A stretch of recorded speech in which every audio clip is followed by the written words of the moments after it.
Welcome, welcome, welcome. My name is Sister Maria Simperman. I'm a religious of the Sacred Heart of Jesus, and I am the founding director of our Center for the Study of Consecrated Life here at Catholic Theological Union. And I'm also an associate professor of theological ethics. And it gives me great pleasure now to introduce to you for one of our welcomes, Colleen Kennedy, who's our vice president for institutional advancement. Colleen. Evening, and thank you so much for joining us this evening. As Maria said, my name is Colleen Kennedy, I am vice president at Catholic Theological Union. For over 50 years, CTU has prepared men and women religious and laypersons for ministry in our church. And throughout that half century, in this very important formation of ministers, CTU has been attentive to interculturality, peacemaking. Tonight, it's a privilege to be together with members of the National Black Sisters Conference. It's an important moment for us as we offer a platform for the ongoing discussion confronting our shared and painful past and looking forward to anti-racism work today. I want to thank each of the panelists for their presence and their witness with us tonight. I also want to thank Sister Maria Simperman for her work as the director of the Center for the Study of Consecrated Life here at CTU. Lastly, I'd like to give thanks on behalf of CTU to the Conrad and Hilton Foundation for their extraordinary support of our programming through their Catholic Sisters Initiative. Sister Maria? Great, thank you. Thank you, Colleen. And now I'd like to introduce Sister Gail Lawanga, our Good Shepherd sister, who will give us a welcome from the Black Catholic Sisters Conference. Please. Good evening. As Maria said, I am Sister Gail Lawanga Crumbly, and I'm a sister of the Good Shepherd, and I'm vice president of the National Black Sisters Conference. On behalf of the National Black Sisters Conference, I would also like to welcome you to the second session of our collaboration with the Center for the Study of Consecrated Life. This evening, we will discover and acknowledge the impact that religious orders had on the owning of enslaved persons and the moral implications this knowledge has had on religious orders, as well as the descendants of the enslaved persons that they owned. Thank you and welcome. I would like to begin with an acknowledgement of place. I must acknowledge that here in Chicago, where I am, is the land upon which the tribes of the Illinois, Miami, and Potawatomi peoples lived. And I thank them for their care of the land, the water, of all that is here, so that I may enjoy it and prosper from it. I also pray that we, wherever we are, may be carers of the land, the water, of where we are, so that generations upon generations can also live well.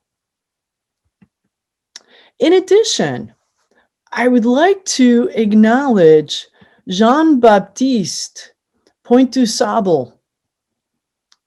He is known as the founder or father of Chicago. He is the first permanent non-Indigenous settler of Chicago. He was a free man born in Haiti who married a woman from the Potawatomi tribe. And finally, I would like to ask for the intercession of Sister Thea Bowman, a Franciscan sister of perpetual adoration, that her work in her time may also help us as we work for racial justice and systemic justice in our time. Tonight, we are going to hear a number of powerful stories.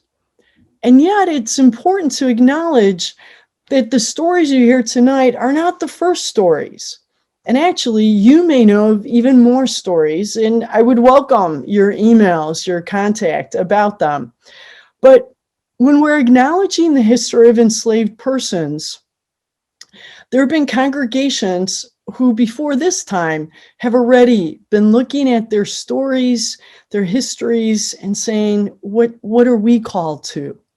And so a group that I know of are the group of Sisters of Loretto, the Sisters of Charity of Nazareth, and the Dominican Sisters of St. Catherine, who individually and together encountered their history of enslaved persons already in the late 1990s and did research and contacted some of the descendants and said, what shall we do?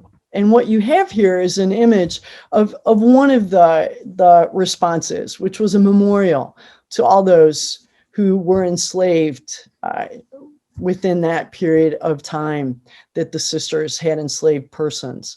And so there's a lot of work that is being done and a lot of work that needs to be done. And that's what we're going to engage this evening.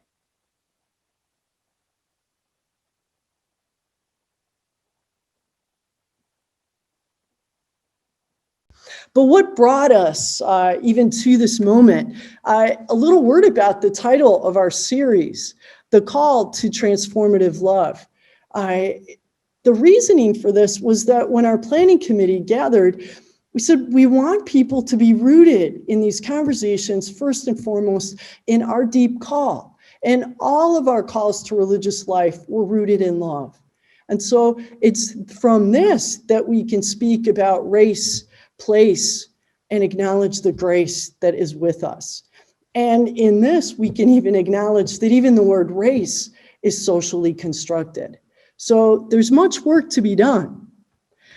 And the idea for this series came about in the spring and summer in the midst of so much systemic racism and racial justice, upheaval, pain, all across the country. And in the midst of it, a necessary question arose. What is the call of religious life? The early conversations went with a number of you, and what we ended up with was this incredibly wonderful planning community of Sister Josita Colbert, a sister of Notre Dame de Namur, Sister Anita Baird, a daughter of the Heart of Mary. You've met Good Shepherd, Sister Gail Luanda, and Sister Ronnie Greer, a sister of St. Francis of Philadelphia. And I am so very grateful for the planning, the sharing, that we can do this together, for the collaborative nature, which again, this witnesses to something so needed in our nation, in the United States, in our world, and in our church. And it was actually the National Black Sisters Conference that made the connections with the Black Catholic Clergy Caucus. So we know also that a number of you and your congregations and institutes have been working on attending to systemic injustice and racism and looking at anti-racism for years or decades. And we're grateful to you for that. But we kept thinking, what would happen if we brought everyone together? What would happen if we invited our brothers and sisters and all brothers and sisters to this conversation and said, what is the call of religious life at this time? And how might we do this together? So what would it mean? Because it's clear there's much work to be done, and a lot of it right now is important listening and hearing. And that's what we'll have the opportunity to do. Last week, we were privileged to hear narratives from our brothers and sisters of color about what it was like to be in religious life, in church and society as a person of color in a predominantly Eurocentric congregation. It was profound, and many of you, 800 of you, and then some were there. And I have heard from people from their 20s through their 90s of responses to it. I thank you for your emails, your texts, some of you, your calls. And if I'm missing somebody who's a centenarian or a teen, I apologize. Just let me know you were here. But what it was so clear, it was a deafening response that this is what's needed, right? And we know what's needed is going to be action as well. But this is the beginning of a conversation. So today in our second session, we will, as Sister Gail said, and Colleen, speak of our stories of congregations and as a church with enslaved persons. What we need right now is truth-telling, certainly as a nation, but definitely as religious life and as church. Telling the truth is part of any healing. I do some work with congregations and groups across the areas of forgiveness, reconciliation, peace building, all those areas. And it is impossible to do this without truth telling. It's a first and essential step. We need to tell the truth and we need to hear it. And to realize how so much of society is complicit in systemic issues, in the laws, in the practices that allowed one set of human beings to even think they could ever own another human being. And the truth is that all in the United States have in some ways benefited from racism. All white people have benefited in some ways, directly, indirectly. And so there's a lot of work to be done, but we need to do this with all our brothers and sisters in order to engage the transformation, open ourselves to transformation, and the work of systemic change that's desperately needed. So this is why we're here. And I thank you for being here, because clearly you have something to offer by your very presence. Immense thanks also goes to our friends and companions at the Hilton Foundation. I am so grateful for the continuous support, conversation, and encouragement of the Hilton Foundation's Catholic Sister Initiative, which has made this series possible. I said last week the Spirit has been palpable in the planning, and as last week happened, the Spirit was very palpable in how it would happen that session. And I also believe the Spirit is impelling us right now. So the format of our gathering is simply this. Sister Josita will introduce the panelists, and they have a series of questions, and we invite you to be listening. If you want to write in the chat your thoughts, please feel free to do so, or questions. In about 40 minutes, they will look at those and begin to engage them. So there will be opportunities for you to engage in the chat room in there. And then the last word will be from the panelists. They're each invited to say a few last words from what they were hearing in their conversations and also from what they may be reading in the chat. We're really privileged to have the people here with us on our panel. And it's really an honor, it's a challenge, and it's a gift that is going to ask much of us. But now we get to first listen. And so I just introduced Sister Josita Colbert. She's our moderator for this session. She's a sister of Notre Dame de Namur. She's also one of the founding members in 1968 of the National Black Sisters Conference. So she has the history embedded in her. She has a background in education, but a lot of her time and energy in religious life has been spent in both formation ministry and vocation ministry, right?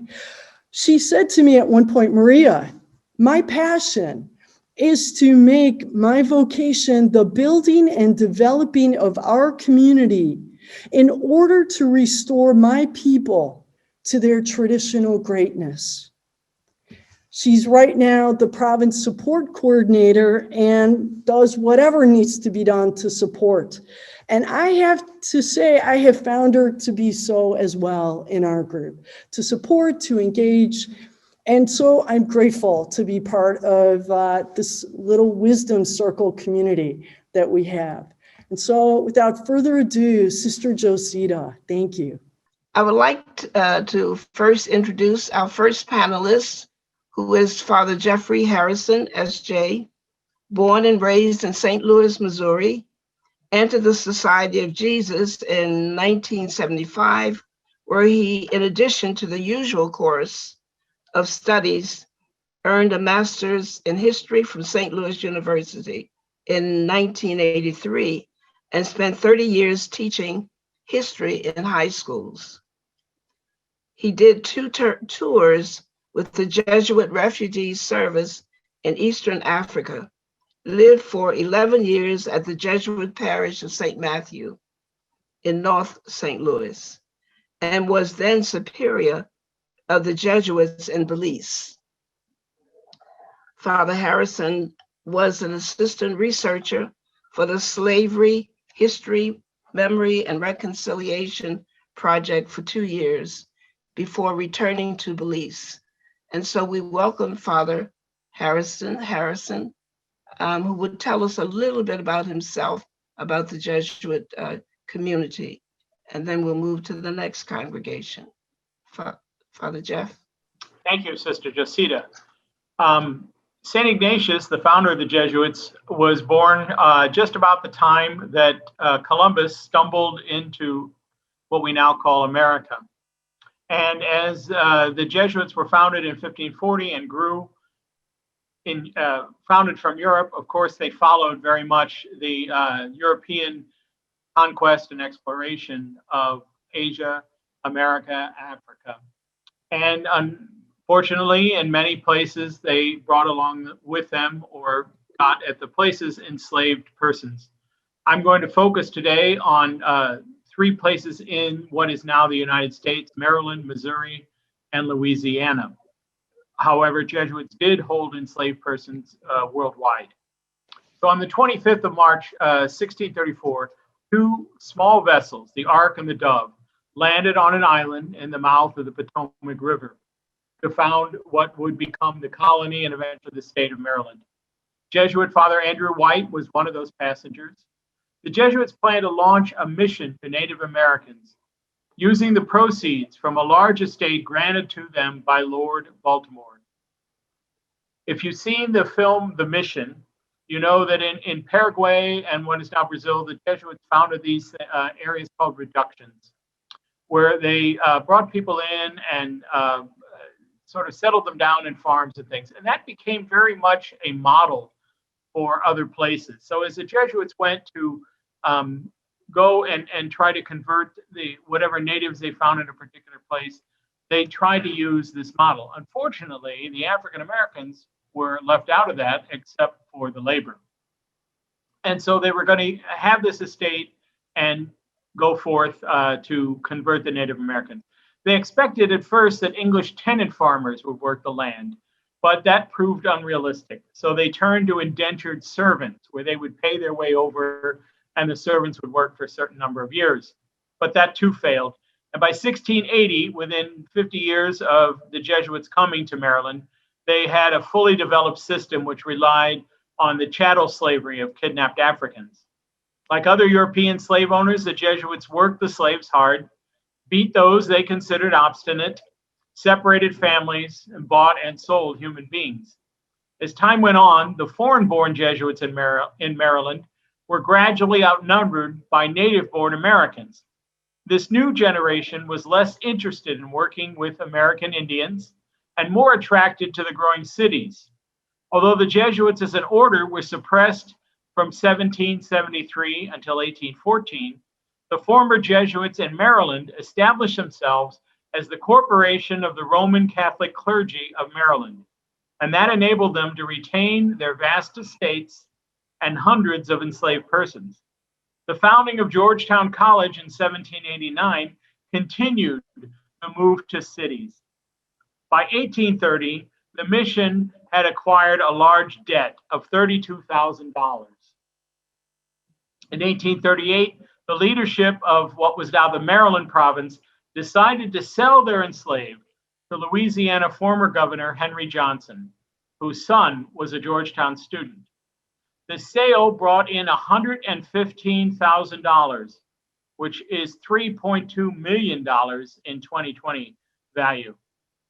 And they sent about 272 Black men, women, and children to the isolated rice and sugar plantations of rural Louisiana.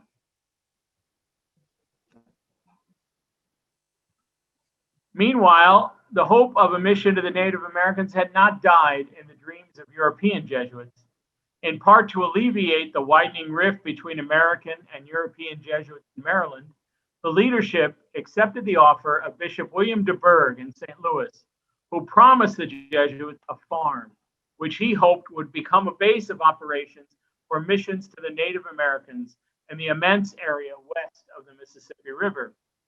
On the 30th of May, 1823, the party of 18 arrived in St. Louis after a 1,000-mile journey by foot, horseback, and flatboat. 2 Jesuit priests, 6 novices, and 2 Jesuit brothers forced 3 Black couples to leave their families and friends in Maryland for slavery in Missouri. Thus began a new chapter of Jesuit enslavement, which would last until the final months of the Civil War. Although the Jesuits in Missouri maintained work with Native Americans throughout the century, the lure of the cities caught them as it had in Maryland. From their farm in Novitiate and Florissant, Missouri, the Jesuits spread out, founding colleges in St. Louis, Bardstown, Grand Coteau, Louisiana, Cincinnati, Milwaukee, Omaha, and Kansas City. Over time, the Jesuits of the Missouri Mission and then Missouri Province hired, borrowed, and owned nearly 200 Black men, women, and children whose labor supported the Jesuit schools, parishes, and missions of the Middle West. Jesuits had accompanied the early French expeditions to Louisiana in 1700. In 1725, they bought a large plantation in New Orleans, whose border was the present Canal Street. There they introduced the growing of sugarcane to the colony. Previous attempts by others to introduce sugarcane had failed, but the Jesuits credit their success to the fact that they imported from the West Indies plantation not only the sugarcane, but the enslaved laborers whose expertise and toil were key to the success. At the suppression in 1773, the French Jesuits were forced to return to France, and they lost all property, real and human, in the territory of Louisiana. After the restoration of the Jesuits in 1814, they returned to what was now the Gulf Coast of the United States, where they reestablished churches, schools, and missions, which were supported by enslaved labor. During the Civil War, these Jesuits offered physical, spiritual, and moral support to the South's peculiar institution. Only defeat in that war brought the end to Jesuit slavery. Thank you, Father Jeff.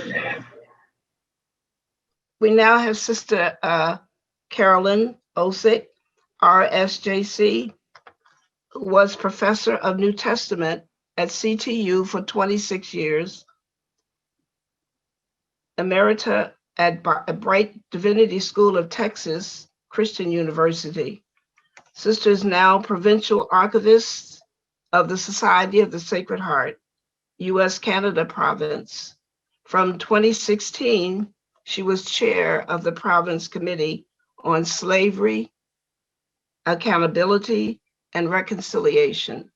And so, Sister Lynn. Thank you, Josita. Yes, a brief history of the Society of the Sacred Heart and Enslavement, and it is much briefer than the Jesuits, though of course no less serious. Philippine Duchesne and 4 companions came from France to what would become the United States in 1818. They came to Missouri, and then 3 years later to Louisiana, to Grand Coteau, Louisiana. But they landed in New Orleans in 1818, and that was their first encounter with enslavement. And they were shocked at the beginning. Philippine wrote that she couldn't believe it, and within days she was embracing these women and children and was very affectionate toward them. As they moved to Missouri and started to establish schools, what they discovered was that because of the economic system, in order to get the work done that needed to be done, they had to cooperate in this institution. The bishop, the Jesuits, other priests also had enslaved persons. The Catholic Church had not outright condemned it, and they were part of the whole system. They came from a hierarchical society in France. This was after the French Revolution, but they were Ancien Régime people who were used to a hierarchical society. And I think that helped them integrate into this slaveholding society. In the society at the time, as in many religious orders, there were two different classes of sisters.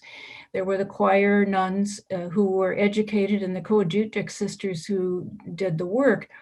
And you can see in their writings this mentality of people having definite social places, and I think that probably was a contributing factor.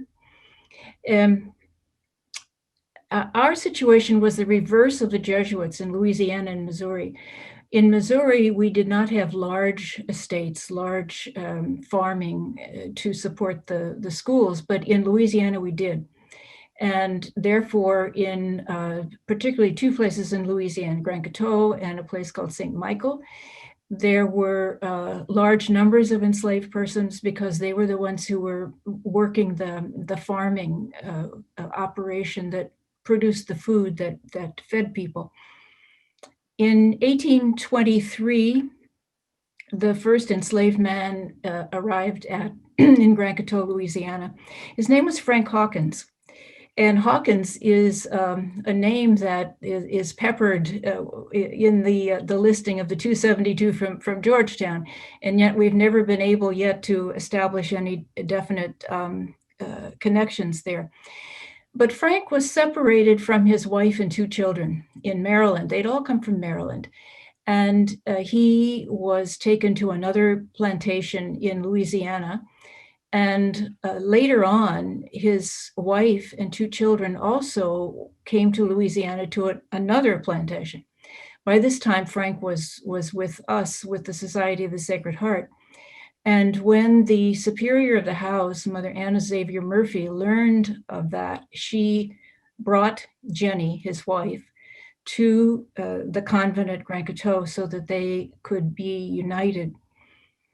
There were others who came, and mostly there were three families, the Frank and Jenny Hawkins, the ones I just talked about, Jenny's brother, David Eaglin, and his wife, Julia, and another, Wilson Jacobs and his wife, Marie Louise Phillips, and Roslyn, whom you'll hear from, is a descendant of that line. We were able to to do a pretty good job tracing the descendants at Grand Coteau because of family names that were there and sacramental records. And people with skilled in genealogy were able to put these things together. There were a few others there, but mostly they were those three families and the descendants of them. In 1859, one report from the convent is that all the enslaved persons who were there were born on the property. So there was not much movement back and forth. In 1834, there was a building erected, and the House Journal says that it was erected for the three families who were there. Some of the descendants, particularly of the Jacobs family, were still, according to the Treasury journals, were still earning salaries there in the 1870s and 1880s. In Missouri, there were many fewer. I'm aware of 10, the mentions of 10, and we don't have any last names, unfortunately, so there really is no way to trace them, except for one girl named Eliza Nebbit, who came from the bishop to the convent, to Philippine Duchesne. And we have a photo of her much later toward the end of her life. So she becomes sort of famous. And she went to Louisiana. She probably came to the convent about 1822 and went to Louisiana in 1825 and lived the rest of her life there. So she's the only one who was in Missouri that we can trace, and we're still trying to track down. She married at least twice and had several children. We're still trying to track down her children. So that is the story, briefly, from for the Society of the Sacred Heart in Missouri and Louisiana, the two places where we were. Thank you so much, Sister Lynn. What we'll do now is introduce two of the descendants that are on our panel. First, Sister Cora Marie Billings, RSM, living in Richmond, Virginia, and has been a member of the Institute of the Sisters of Mercy of the Americas for 64 years. Her maternal grandfather was enslaved by the Jesuits at Georgetown in the late 1800s. She is continually striving to make the church truly Catholic. Sister Cora Marie is also a founding member of the National Black Sisters Conference. Sister Cora, you have a word or two you would like to say, share? Thank you. As JC, thank you, Jacita. Welcome. My mother's grandfather, William Henry Lay, was a slave of the Jesuits at Georgetown.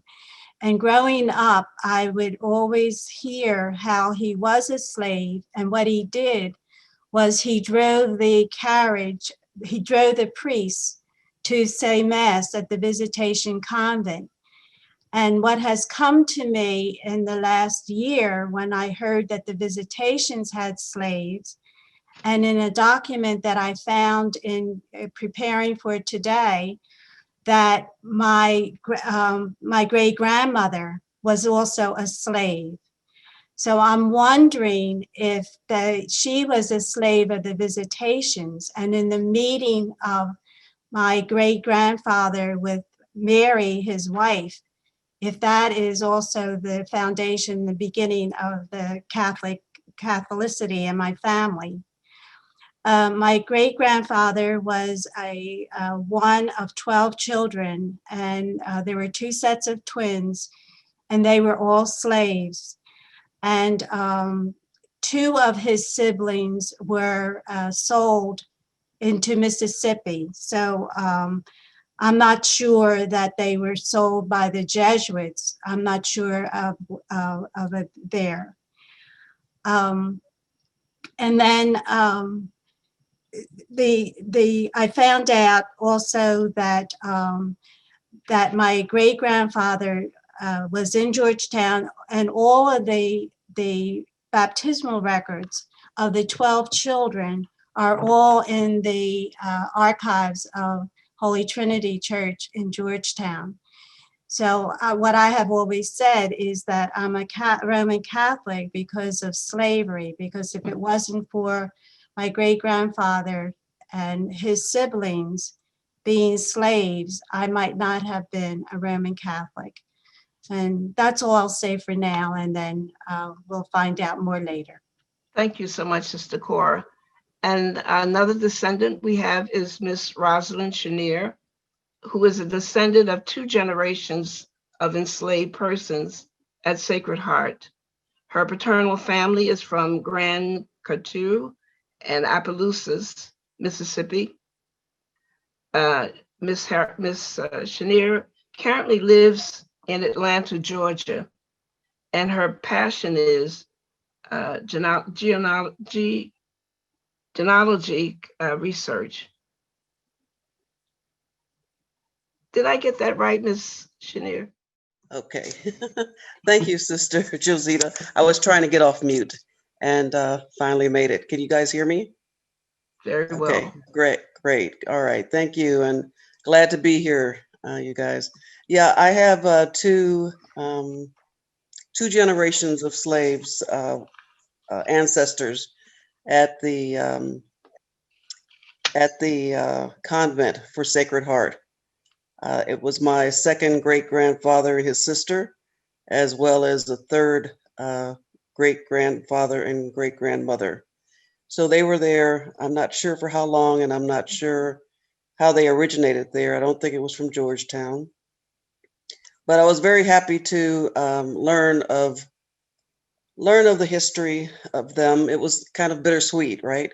So I'm really into genealogy, and that's what Sister Josita was saying. And when I got a call from Sister Maureen Chacon, she informed me that I had relatives that were enslaved there. So it was, as I mentioned, very bittersweet.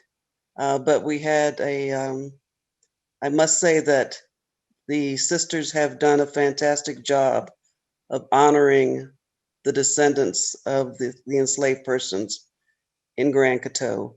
And we had a beautiful ceremony honoring them and erecting a gravestone and putting a plaque up by the slave quarters and things of that nature. And so I'm very grateful for that. And I'm very grateful for this type of forum so that we can discuss the things that have happened in the past and what's happening now in today's society. So thank you. Thank you too for sharing. Mm-hmm. We'll now go to this Danielle Harrison with a question, Danielle, that perhaps you might want to answer, talk about in terms of the process and the impact of owning slaves in the various congregations that you work, I believe, with, and how those congregations owning that history and how are they being accountable. And before she answers, I might want to tell you a little bit about her. She's the co-director of the Slavery, History, Memory, and Reconciliation Project with over 26 years of experience of working in Christian environments. She's a teacher, facilitator, trainer, consultant, spiritual director, campus minister, and retreat director. She's a graduate of Dartmouth College, St. Louis University Law School, and Aquinas Institute of Theology, where she received her Master's of Theology with a concentration in biblical studies. Danielle is a contributor to the African American Catholic Youth Bible.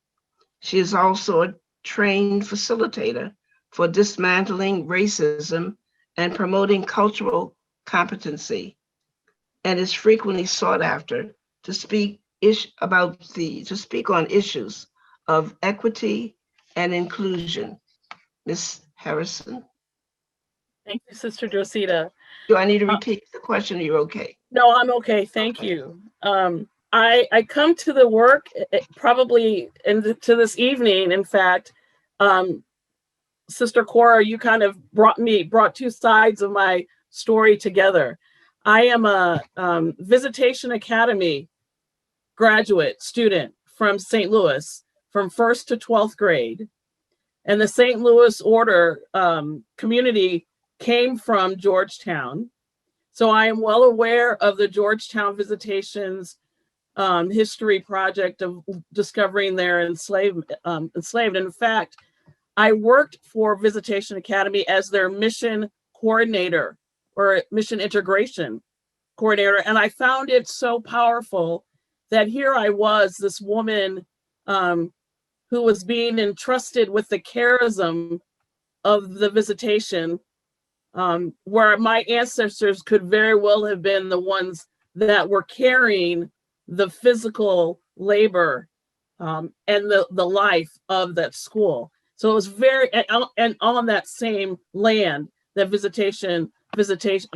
Georgetown Visitation currently stands.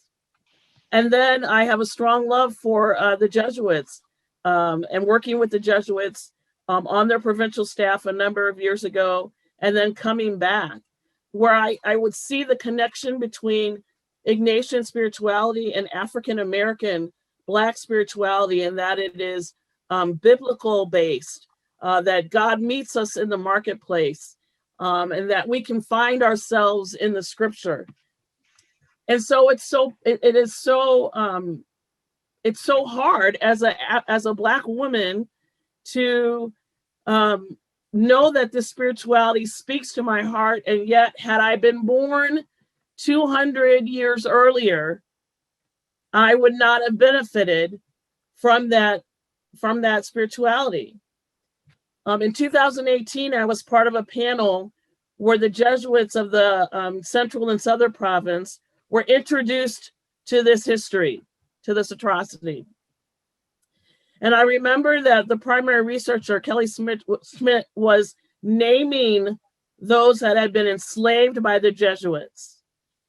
And as she was naming them, I was looking out into the face of the Jesuits that were gathered, and I could see a whole continuum of responses: incredulousness, sadness, some kind of even like, why are you bringing this up? We've passed this. And so within that congregation, just trying to help them now understand that we can only be as powerful as we recognize and claim and own our sinfulness in order to be truly healed. And so that's what we do when we do this work with the SHMR project. We want to name those who have not been named. We want to give honor and recognition to those lives that were used and abused in order to hold up the Jesuit legacy. And we want to, as best we can, connect to living descendants so that together we can transform that negative history into something more meaningful, being led by the descendants. This isn't for us to like pat us on the back. I say us as Jesuits, I'm speaking for my job, but this is a way for us to kind of admit the sinfulness and then have them lead us into really transformative work. So, you know, as the Jesuits continue to wrestle with this and try to see how they can use it in ways in which it affects how they enter into the conversation today with anti-racism and the anti-racist work that needs to be done. So they're tying it all together. And so I find that the work is hard, it is rewarding, it is moving when we are able to reach out to a descendant and kind of show that path for them. It's holy work. Mm-hmm. And I think in some ways when we say that, when Jesuits say we find God in all things, now more than ever, we know that finding God in this history, not only for the negative, but to give honor to those that have gone before us, is really the most important work that we do. Thank you, sister. Thank you so much for sharing, Danielle. Sister Lynn, how is your congregation owning their history, and how are they being accountable? Yeah, we go back to the figure of St. Rose Philippine Duchenne. We are in the week now in which her feast will come up, and there are reflections on our website every day. And this morning, it was done by an associate in a very good way that just said her sadness at this angle about the life of Philippine Duchenne. And I received an email from one of our sisters in France who had read it. And she and I had worked on the letters of Philippine Duchenne together. And she questioned why talk about this? And it's exactly as Danielle was talking, I was thinking, yeah, this is it. And I said to her, well, it's where we are now that we need to talk about it, and we need to face all of that. Our committee was organized in 2016, and it had the mandate to research the history, to share the information with our constituents and stakeholders, and to recommend appropriate actions. So the committee was able to locate some descendants, as you now know. And as Roslyn mentioned, the descendants formed a committee that would plan this event that happened in September of 2018 in Grand Coteau, Louisiana. There was a cemetery monument that was put up with the names of all of the known enslaved persons who were presumably buried in the parish cemetery, though there were no longer any markers. There was a plaque that was put up on the building, the 1834 building, that it was the slave quarters for the 3 families. There was a ceremony in the parish church in which our provincial superior expressed welcome and apology and thanks to the descendants. There was a ceremony at the cemetery, a very moving one. And there was another ceremony in the evening at the school called We Speak Their Names, that was a way of mentioning all of the names of the enslaved persons that we knew had lived there.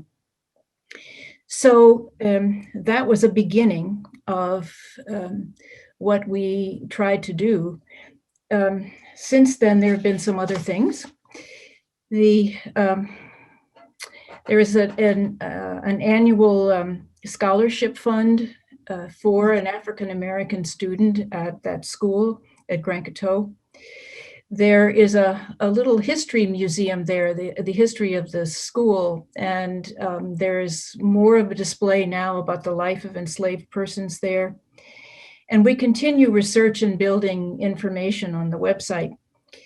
There is an anti-racism group that is formed, consisting of religious alumni, descendants, associates, staff, other stakeholders in the province, that are working on determining what the next steps might be to address racism within ourselves and systemic racism in our world. And the network of Sacred Heart schools, which the Society of the Sacred Heart sponsors, has put in programs for both adults and students that are focused on awareness of our history and moving beyond it to try to understand difference and diversity, process of becoming socially aware and empathic thinkers who can recognize the inherent dignity of all people. So these are training programs both for adults in the schools and for students. Those are some of the things that are happening now, and we are very much in the process of trying to think through next steps. Thank you, Sister Lynn. What about you, Father Jeff, in terms of the Jesuits owning their history and how they being accountable? I know Danielle touched on it somewhat, but perhaps. Yes, my own personal history goes back to 1979. When I was a Jesuit scholastic undergraduate at St. Louis University, and I took a course in American Studies, and we had to write a term paper, and I asked to do the Jesuits in Maryland. And that's when I discovered that the Jesuits in Maryland had owned enslaved persons, as I mentioned in my earlier piece. And so I began to look into that and look in the archives.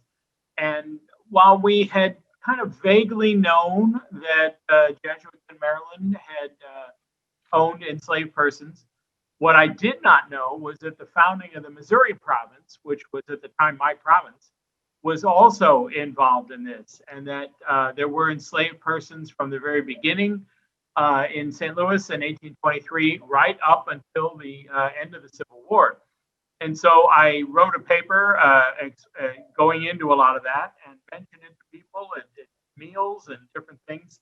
And found to my surprise, no one, even some of the older Jesuits, knew nothing about this. And so it began to be clear that we had concealed this. And as I looked at more and more information and books and things about the founding of the Missouri province, the enslaved persons were either mentioned very slightly or not at all. And certainly not the fact that we held people in bondage until the end of the Civil War. I was asked to write a few articles for Jesuit publications, which I did, talking about this. There's a diary of one of the original Jesuits who mentions really peripherally some of the interactions with the enslaved persons. And so just trying to find out more and more about that. At one point, I was on a committee in the province it was called a planning committee. And I suggested that these 6 people, who at that time we only knew their Christian names, be made founders of the province. That's an honor reserved for people who have made significant contributions. I thought that would be a way to, sort of resurrect the memory of these people. One member of the committee said, well, no, founders of the province are people who gave of themselves freely. And I was just taken aback by that. And so that did not happen at that time. However, as time went on, people began to realize this was an urgent need to recover this history. And in 2006, as we have a major plot of Jesuit graves in Calvary Cemetery in North St. Louis. They redid that for various reasons, and they put up a monument naming, only by Christian names, because we didn't know their surnames at that time, the first 6 enslaved people who came to St. Louis with the original Jesuits. And so it was really an uphill battle. As I was teaching American history, I would always bring this up. I taught at St. Louis University High School, which is a direct connection to these first 6 people. And it wasn't difficult to get the students to say, well, reparations, how do we know, and who was who, and it's just so confusing. And I said, so it's a math problem. Yeah, how would we figure it out? And I said, well, let's see, there were 18 people, 6 of them were slaves. We know some of their descendants, so it seems like we should give them 1/3 of our assets. There was great silence at that point. And so I did that year after year and just tried to make people aware that the school that you are living in and participating in was founded at least 1/3 by enslaved persons. By 2016, the provincial of what was now the Central and Southern province, which was the uniting of what had been the Missouri province and the New Orleans province, established what Danielle referred to as the Slavery History, Memory, and Reconciliation Project. And the idea was to put financial and other resources at the disposal of a group who would then begin the process of finding the stories of what do we know. And when you tell people about this today, many of them think, the Jesuits finally opened the slavery box, as if way deep in the vaults there was this box. That's not it at all. It's Sister referred to baptismal records. So you find this from a church, and you find this piece in a house diary, and you find this piece in a financial report. So it's been a long process of putting that together. I was asked to join this group in late 2017, which I did for 2 years, and the process goes on. And one of the important pieces of that was identifying descendants and trying to contact them and bring them into the conversation, and not saying, well, hey, look, here's what we're going to do, but asking them, what do they think and what's their reaction? And of course, you have as many different reactions as you have descendants. Some had no idea of this connection. Others were grateful. Some were angry. So we had all kinds of reactions all over the board. And so this is an ongoing process. But the end result is to bring this history to light, present it to descendants, and then ask them what's next. Thank you, Father Jeffrey. And that's just what we're going to do now, is ask both Roslyn and Sister Cora, in terms of your forebearers and your descendants of your family and yourself, how has this impacted you and your family? I don't know, Sister Cora and Roslyn. For me, it goes back, when I did this and prepared for tonight, I thought of 3 ways of the impact of the slavery and the legacy from Georgetown. My great-grandfather was born in 1840 and enslaved. He left Georgetown and DC area in 1892. So he went to Philadelphia in 1892. As I mentioned, the religion and faith was important. And what I found out is that my William Henry had 3 children, and his 3 children were baptized. Of his 3 children, my grandfather had 12 children. And I thought that that was very interesting, that the great-grandfather had 12, and then my grandfather had 12. Mm-hmm. For the 12 children of my grandfather, they were all baptized. A prominent family, Lee family in Philadelphia. They all went to, in those days, were able to go to Catholic high school. They all went to Catholic grade school. My one aunt, my mother's one sister, went to Xavier University in Louisiana. The Catholicism was always there. My mother's 2 youngest sisters became Oblate Sisters of Providence because in Philadelphia in 1945 and 1946, they were not able to enter any community in Philadelphia because they were Black.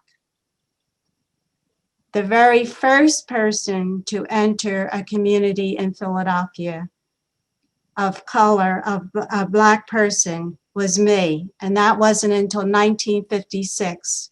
So the first person from Philadelphia to be able to enter a community in Philadelphia was in 1956. Mm-hmm. The other thing is my mother's second oldest brother became an SVD, but in those days, in 1936, if a man left the community, he left to take care of his mother who was sick. And if a person left religious life in those days, they could not go back. So he did not go back into the SVDs, but he became one of the people that established and put the Cursillo movement around the nation, especially in Philadelphia and in other areas. So once again, it shows the Catholicism and the fact that the faith was very important. And I feel that it was our faith that helped us to get through those slavery days. And for me now, it is the faith that helps me to get through what we're going through now and the racism that I experience in religious life. The second impact that slavery had was the education. It was very much a part of what was felt that was needed. And once again, the education in the family passed through.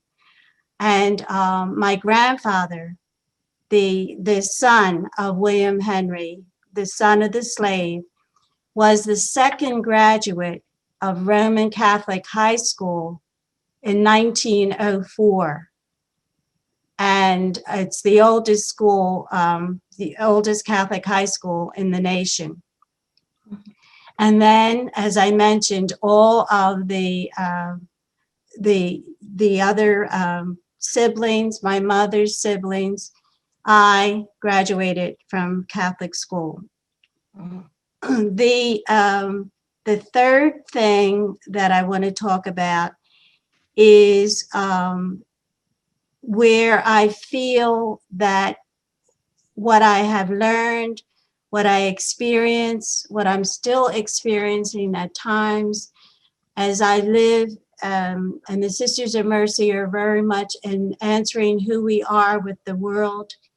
As I suffer and agonize and cry and get angry over what's happening in our society, I feel that I'm able to do it because of the strong roots and the strong faith and the strong determination that was given to me. And three of those instances I'll talk about very quickly. One is the fact that my mother, in 1936, there was a young man graduating from LaSalle High School that wanted to go into, graduating from West Catholic Boys High School, wanted to go into LaSalle College. And there was a program there at that time for students to encourage them to go. And in 1936, he was not allowed to go because he was of color, he was Black. And my mother at that point was the secretary for the Black Catholic Federation in Philadelphia. And I just received a letter, or found a letter that she wrote in 1936, that she wrote to the president of LaSalle and the cardinal of the Philadelphia to say that it was wrong and that never should have happened. And what I'm getting to now is why I feel that I, with the legacy and what has been given to me, how I have to continue the work. The second thing is that my aunt, and it happened to my grandfather, it happened to her father. In 1904, my grandfather was basketball, sports is a big thing in our family. My grandfather was on the basketball team in 1904. And the team won, was supposed to go to the championship. They told the team that they could not come because my grandfather was on the team. And the team at Roman Catholic High School all got together and said that if Johnny Lee did not play, they were not going to play. And so the league backed down and the team played. 1946, 40 years later, his youngest daughter was a basketball star at West Catholic Girls High School. They were very good. They were going to be in the championship. They got word that if Susan Grace Lee played, the team could not play. And once again, the team got together and said, if Susie doesn't play, we don't play. And they backed down, and so it happened. So it's 40 years later. And now I'm not a basketball star, so I'm not going to tell that story. Thank you. But the thing for me that shows where I found this, and I'm proud of it, but it just shows the legacy and what I have gotten from my ancestors and what has passed down to me. And my story is in 1985. Those might remember in history, there was in Philadelphia, the MOVE program, where the mayor burned the whole neighborhood. Well, it happens that in 1975, when I was teaching at West Catholic Girls High School, one of the girls that I taught was Ramona Africa, who is the only survivor of that program.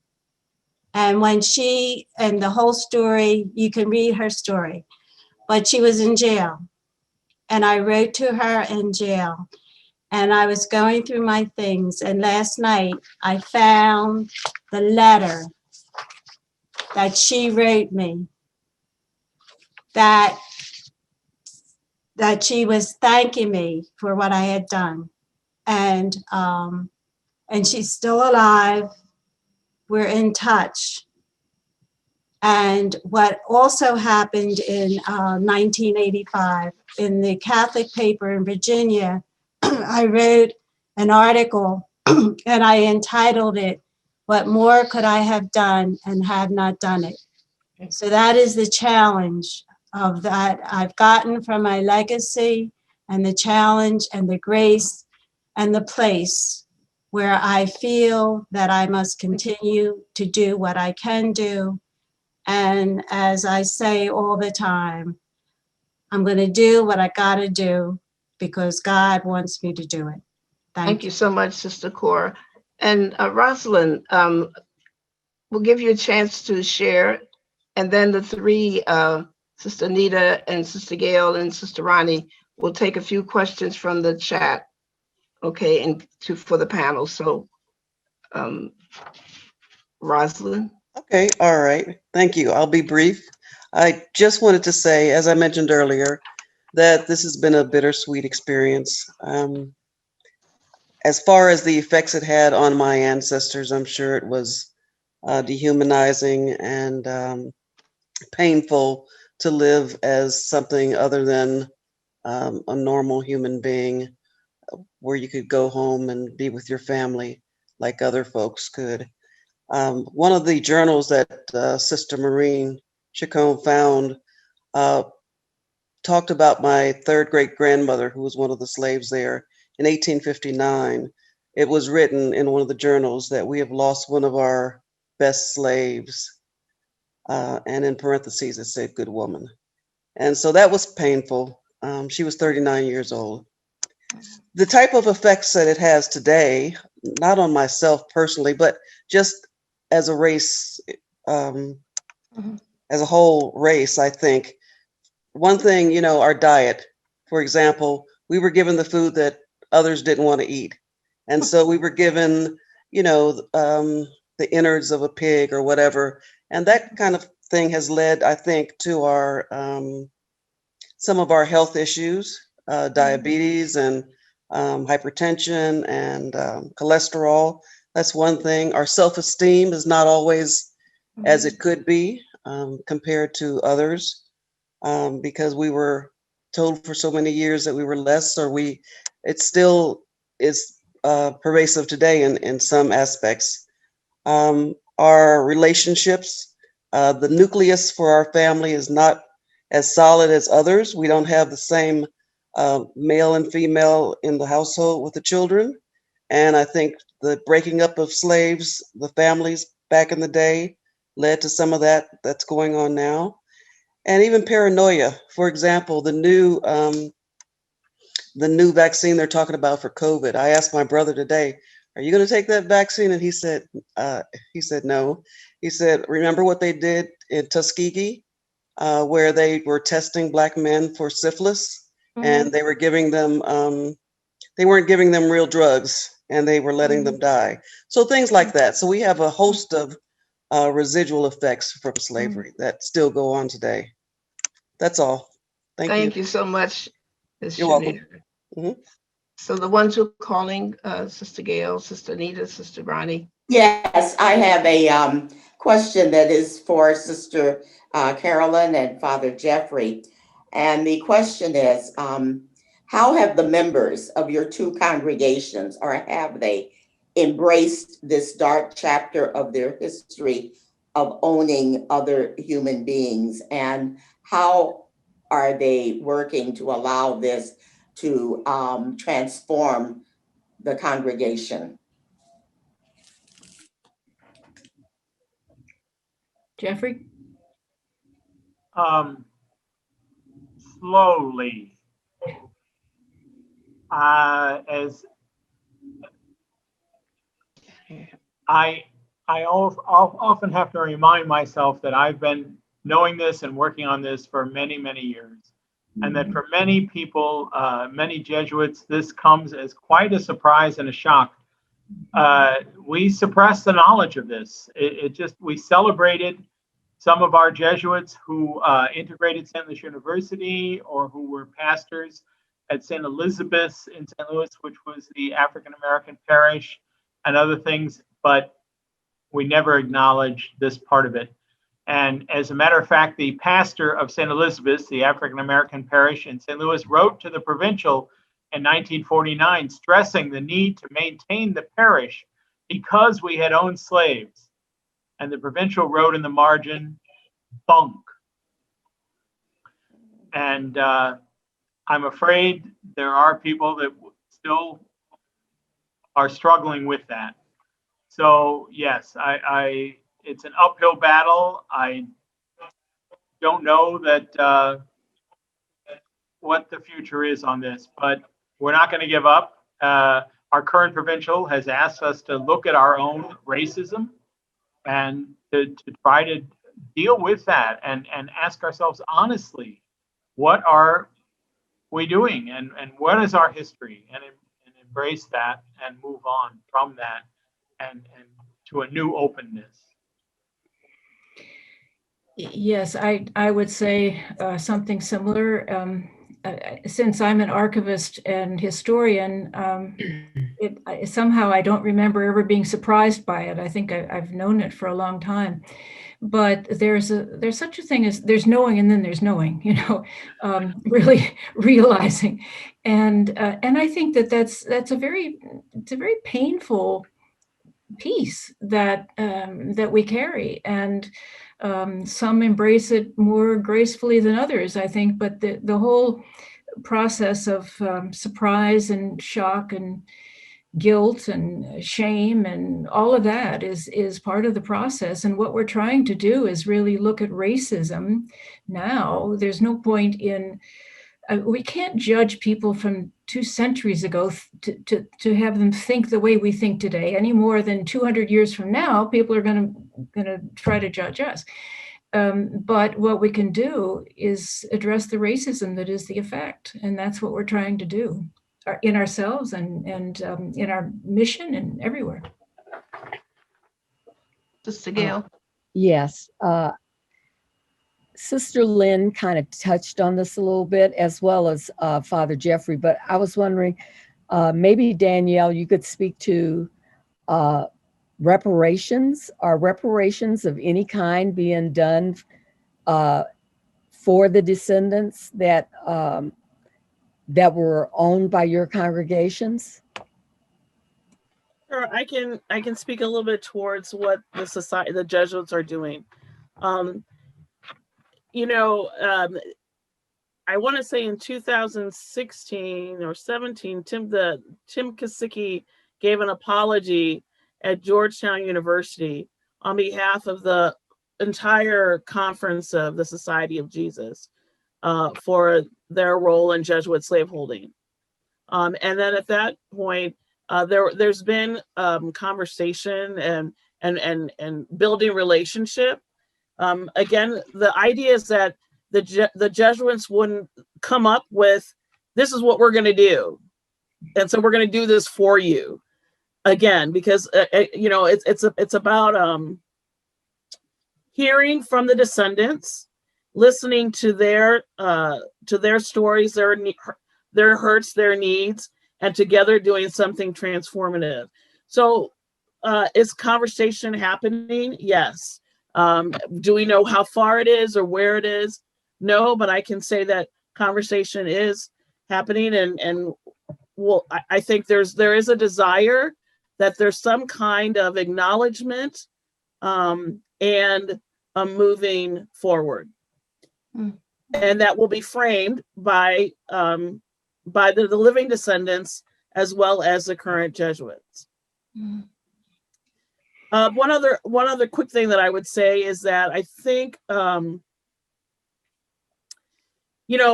idea of enslavement and that we've never as a country have really dealt with that original sin, right? So because of that, we continue to we continue to repeat ourselves. We just call it different things, right? So we might call it mass incarceration, or we might call it segregation, or we might call it, wealth gap. All of these things are kind of repetition of the fact that we have never really dealt with the original sin of enslavement, of treating people like they were property. And so I say, as Catholics, all of us, we understand that language better than most. And the idea, just as I hear people say sometimes, well, we didn't own slaves. What do we have to do this?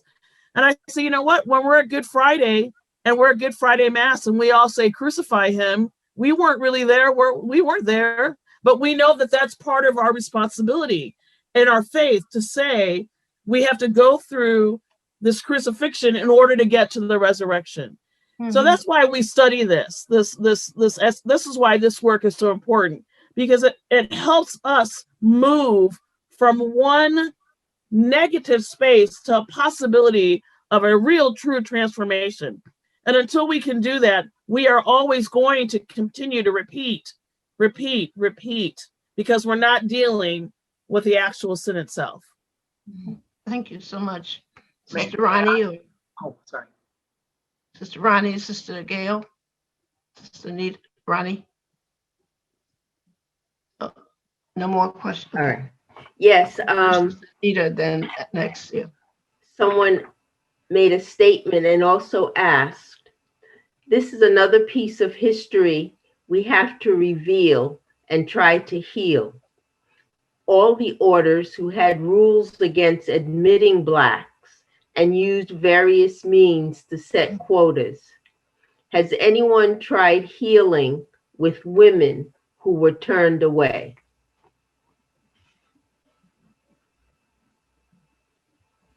Sister Roslyn or Cora, you want to jump in there? No, not necessarily.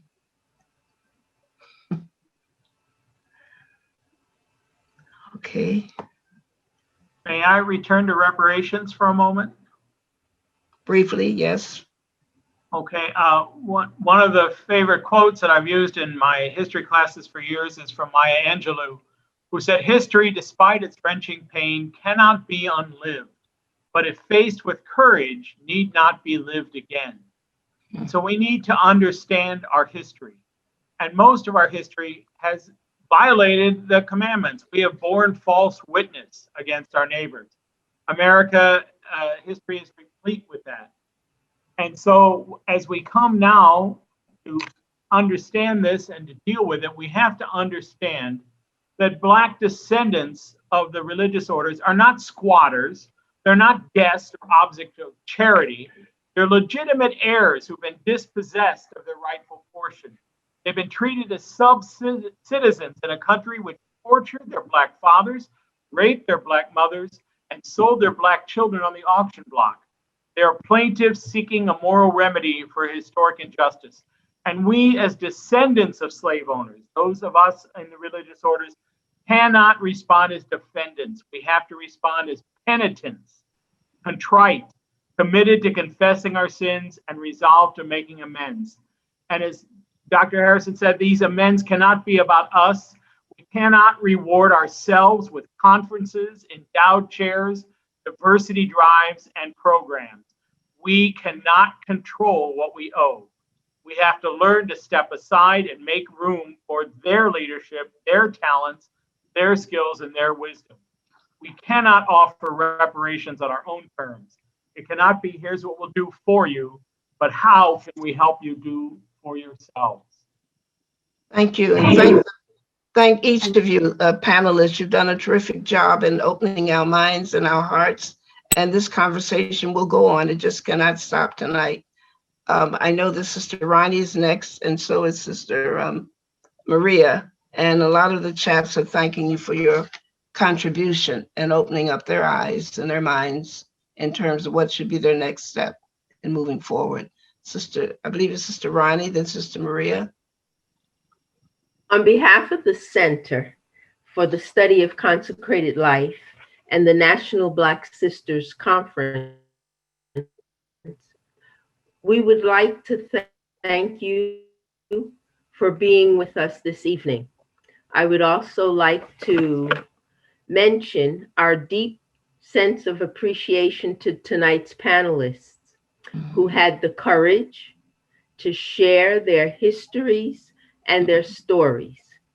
We'd like to thank moderator, Sister Josita Colbert, panelist, Sister Cora Marie Billings, Ms. Roslyn Chenier, Ms. Danielle Harrison, Father Jeffrey Harrison, and Sister Carolyn Osiek for sharing the process of uncovering, discovering, and acknowledging a congregation's history of enslaved persons. We also heard of the impact on the congregation members and the slave descendants. What's in your archives? And now I turn it over to Sister Maria. Thank you. Thank you so much. To each of the panelists, we are honored by your presence, by your honesty. We are privileged to be able to listen here and to seek to really hear deeply, both with our mind, our heart, our whole being.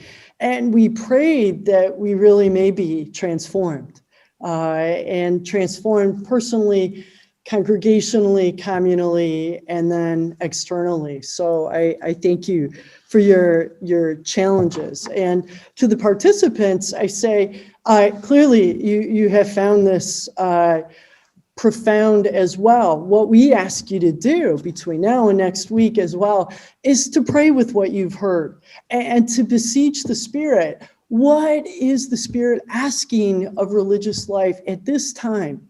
In light of what you're hearing, what is our call? We are church, and we are part of this nation as well, those of you here, and there's a real call in this. And so I just ask that of us. It's very clear in even our planning sessions when we've talked about who do we want to hear from and what does that mean? That more than one person said, if all we talk about is how we're educating our partners in mission, we're taking the easy way out.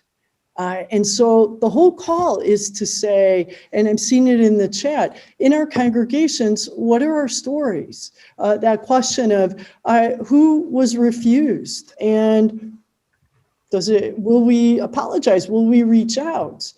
Somebody in the chat also said, what about the resistances and what does that mean? And I know in Canada, certainly, the Prime Minister apologized very explicitly for what was done to the First Nations peoples. But if that's said without personal transformation and congregational transformation, something's missing. And then we continue to hold to our original sins, and there's certainly more than one of them. So I thank you for that. And lastly, I'm grateful for the gifts of the people speaking here, and I particularly speak to our descendants, Cora Marie and also Roslyn. At one point, Sister Cora Marie talked about when she entered in 1956 as the first person from her congregation, who was from Philadelphia, the first person of color that could enter.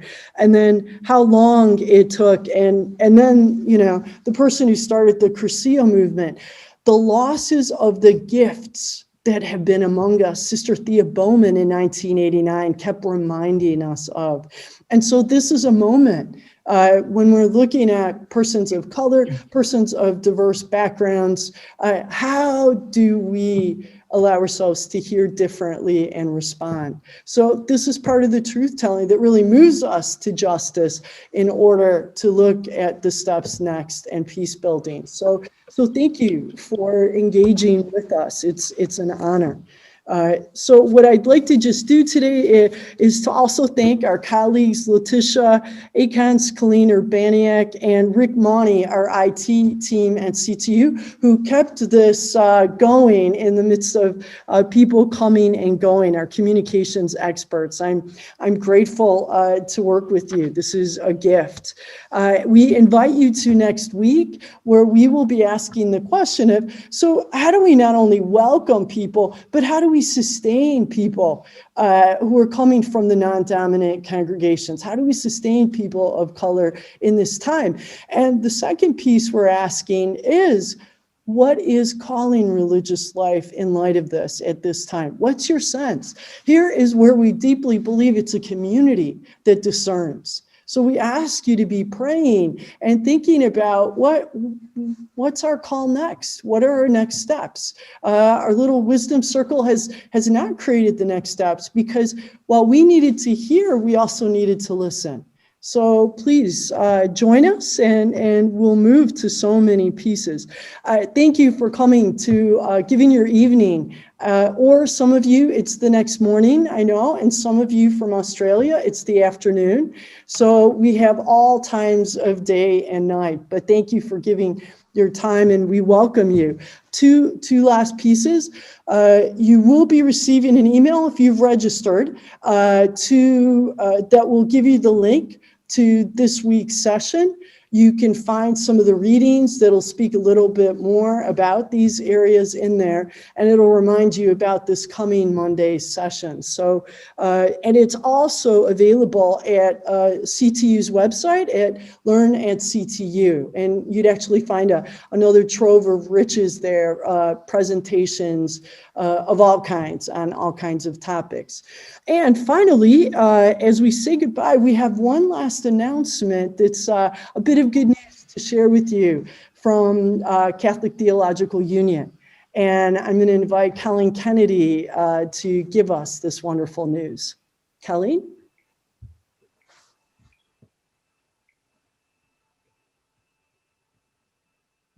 Thank you so much, Sister Maria. This evening has been a very powerful witness, many by women religious. And so it is fitting that we can announce today that Sister Barbara Reed, who was our former academic dean and is a stellar faculty member here at CTU, was recently elected to be the next president of Catholic Theological Union. And she will begin January 1st. Let us all pray for strength for Sister Barbara as she enters into this new leadership role at this critical moment for our church and our world. So I add, yes, that's all.